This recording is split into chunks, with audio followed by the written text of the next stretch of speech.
Assalamualaikum warahmatullahi wabarakatuh. Halo semua, perkenalkan saya Sipa Anggraini dengan NPM 1911080404 kelompok 14 ujian komprehensif dengan dosen pengampu Bunda Mega Arya Monika MPD.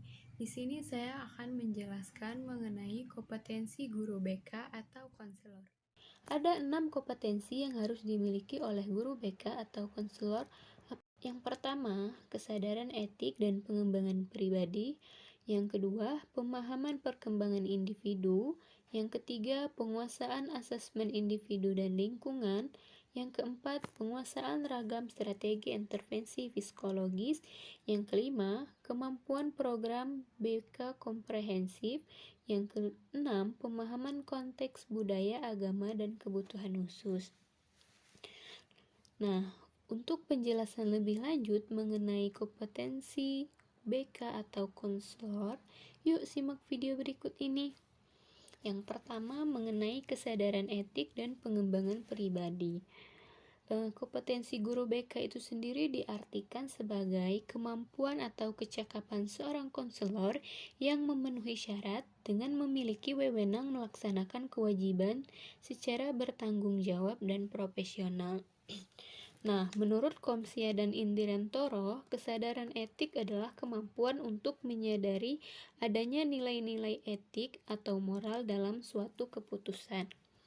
Kemudian pengembangan kepribadian berarti kemauan diri sendiri untuk menata aspek internal diri atau sikap batin, dan aspek perilaku eksternal diri, yaitu cara kita menampilkan diri atau tampak sisi luar diri bagi orang lain.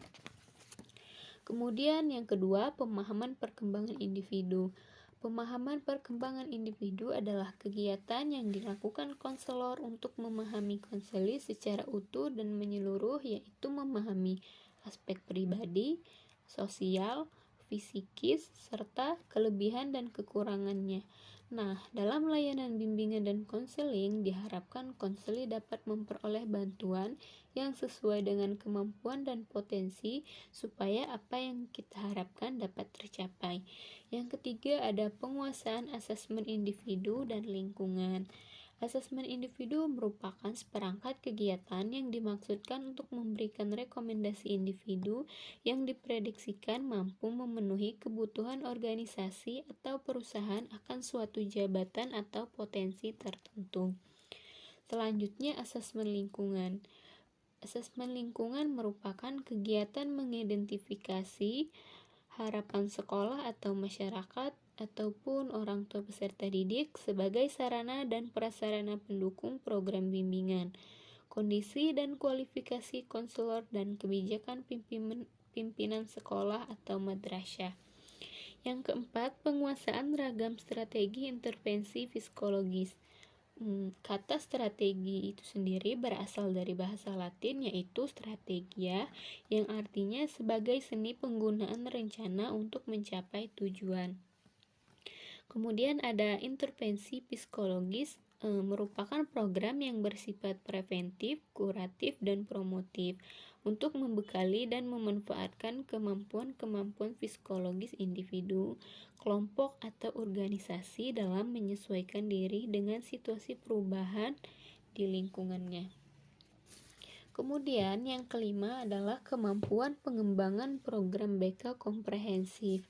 Bimbingan dan konseling komprehensif adalah sebuah program yang dimiliki organisasi dengan perencanaan sebagian dan pengkoordinasian khusus untuk aktivitas bimbingan dan konseling berdasarkan kebutuhan siswa, sekolah, dan masyarakat.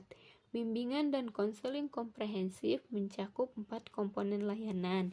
Yang pertama, layanan dasar bimbingan. Yang kedua, layanan responsif. Yang ketiga, layanan peminatan dan perencanaan individu. Dan yang keempat, dukungan sistem. Kemudian yang terakhir ada pemahaman konteks budaya, agama, dan kebutuhan khusus.